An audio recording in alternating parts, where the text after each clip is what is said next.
आज की हमारी स्टोरी का नाम है monster in law. Monster in law एक बिल्कुल अनोखा नाम है, बट देखते हैं कि क्या होता है मॉन्स्टर इन लॉ में। इसके अंदर एक रीटा है और उसकी मदर इन लॉ है। रीटा की शादी को हुए 5 साल हो गए हैं। She is been married for last 5 years and she was happily married initially. First 2 years she was very happy. She was adjusting to the new environment. Her husband was good. Her mother-in-law was also pretty good. But as the years were going by, her relationship with her mother-in-law was not very smooth.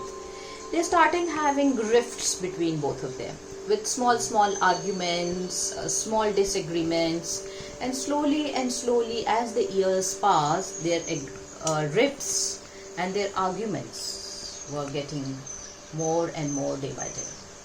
This is her 5th year of her marriage and 5वें साल में एक दिन ऐसा आता है कि उनकी काफ़ी ज़बरदस्त लड़ाई हो जाती है, काफ़ी हीटेड आर्ग्यूमेंट्स हो जाते हैं एक दूसरे के बीच में।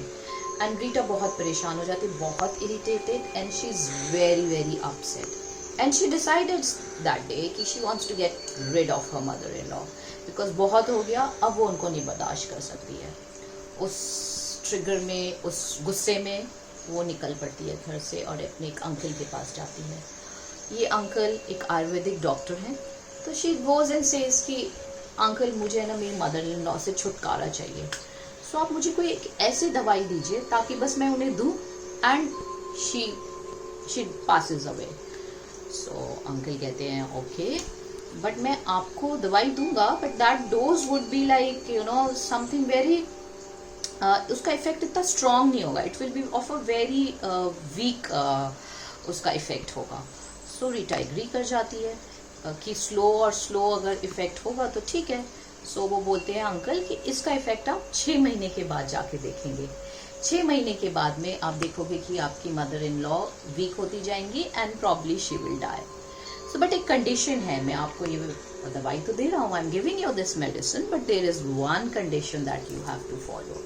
सो रीटा सेज अंकल क्या कंडीशन है अब?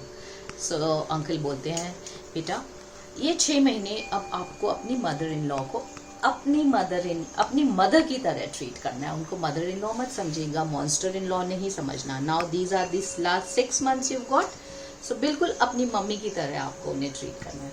रीता कहती है ओके, बिल्कुल ठीक है, ये तो हो सकता है, ये मैं कर सकती हूँ। She very happily takes those herbs, घर जाती है और जाते ही साथ स्लोली वो उनको देना चालू करती है। एंड एक उसका और उसकी मदर इन लॉ के साथ एक रैपो बनने लग जाता है, एक थोड़ा सा रिलेशनशिप में थोड़ी सी स्वीटनेस आने लगती है, because she starts asking her mother in law कि आपको क्या खाना पसंद है, मैं क्या बनाऊँ। वो थोड़ा सा दोनों के बीच में रिलेशनशिप अच्छा होने लगता है।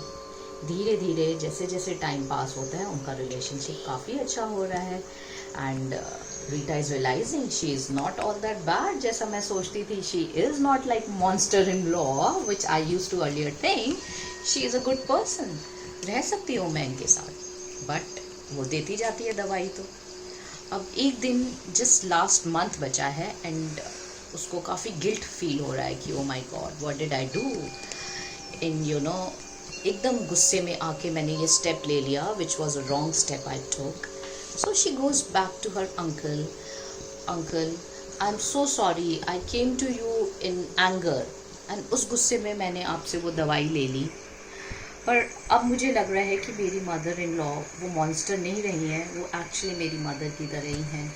वो भी अब काफ़ी हेल्प करती हैं मेरी, और मैं भी काफ़ी इंटरेस्ट लेती हूँ उनकी लाइक्स और डिसलाइक्स में। तो हमारे दोनों के बीच में रिलेशनशिप काफ़ी अच्छा हो गया है, बिकॉज हम एक दूसरे को रिस्पेक्ट करने लगे हैं, एक दूसरे को लाइक करने लगे हैं। सो कहते हैं बहुत अच्छी बात है ये तो Rita, this is really very good, I am so happy. But अब मैं क्या करूँ, this is the last month only and I think she is not going to survive after this month. तो उसके अंकल कहते हैं रीटा, नथिंग टू वरी, जो मैंने आपको मेडिसिन्स दी थी वो और कुछ नहीं था, it was just vitamins, and you were thinking that medicine is like a slow poison. So actually it was vitamins. So Rita was really relieved but हुआ क्या कि उसने दवाई लेके गई and it was a step, you know, उसको उस time पे ट्रिगर हुआ और एक छोटा सा उसने स्टेप लिया, बड़ी खुशी at the back of the mind, you know, she was very happy कि I am going to get rid of this person, but as she started, you know, building up a rapport, just because back of the mind पे उसकी ये था कि ये तो rid होना है मुझे तो इनसे, और अच्छा है मैं इनकी सेवा कर रही हूँ और मैं जस्ट इनको जान रही हूँ थोड़ा बहुत, उसके चक्कर में उसने अपना और अपनी मदर इन लॉ का रिलेशनशिप इतना अच्छा कर लिया। हमारी लाइफ में भी ऐसे बहुत सारे इंसिडेंसेस आते हैं जहाँ हमारा रिलेशनशिप किसी लोगों के साथ अच्छा नहीं होता है, but then what happens, we are not trying our level best to understand that person, so when we will take a step forward and try and understand what are the likes and dislikes and हम वो fulfill करते हैं और सामने से भी हमें जब वो happiness और वो एक respect मिलनी चालू हो जाती है, then the relationship slowly starts growing. So what do we learn from this?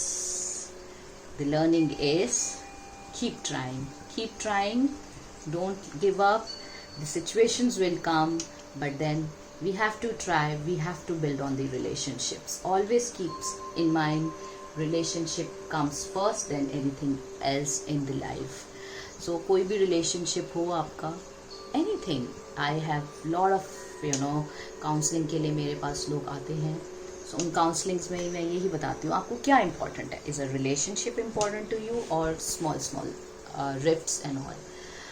So sometimes people say, yeah, it's a very important relation, I want to keep this. So then slowly they take small baby steps लेते हैं और finally जैसे रीटा का एक relation अपनी mother in law के साथ अच्छा हुआ, ऐसे हम हर एक रिलेशनशिप को अच्छा कर सकते हैं.